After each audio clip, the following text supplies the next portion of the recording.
ഏത് സാഹചര്യത്തിലാണ് നടപടി ഉണ്ടായിട്ടുള്ളത് എന്നത് അതിൻ്റെ വിശദാംശങ്ങൾ എനിക്കറിഞ്ഞുകൂടാ, അത് ലഭ്യമല്ല.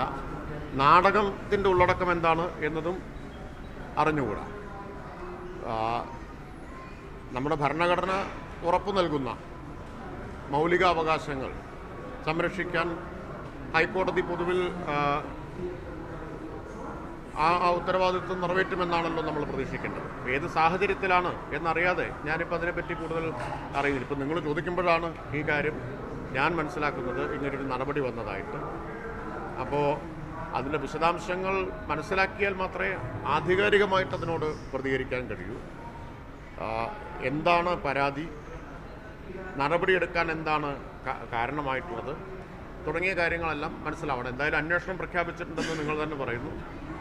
ഇതിലൊറ്റ കാര്യമേ ഉള്ളൂ, ഇപ്പോൾ പ്രധാനമന്ത്രിയെ വിമർശിച്ചു എന്നതാണ് പരാതിയെങ്കിൽ വിമർശിച്ചു എന്നാണോ അധിക്ഷേപിച്ചു എന്നാണോ എന്നറിയില്ല. വിമർശനം ജനാധിപത്യത്തിൽ അനുവദനീയമായിട്ടുള്ള ഒരു കാര്യമാണല്ലോ. വിമർശനമൊക്കെ ജനാധിപത്യത്തിൽ അനുവദനീയമായിട്ടുള്ള കാര്യമാണ്.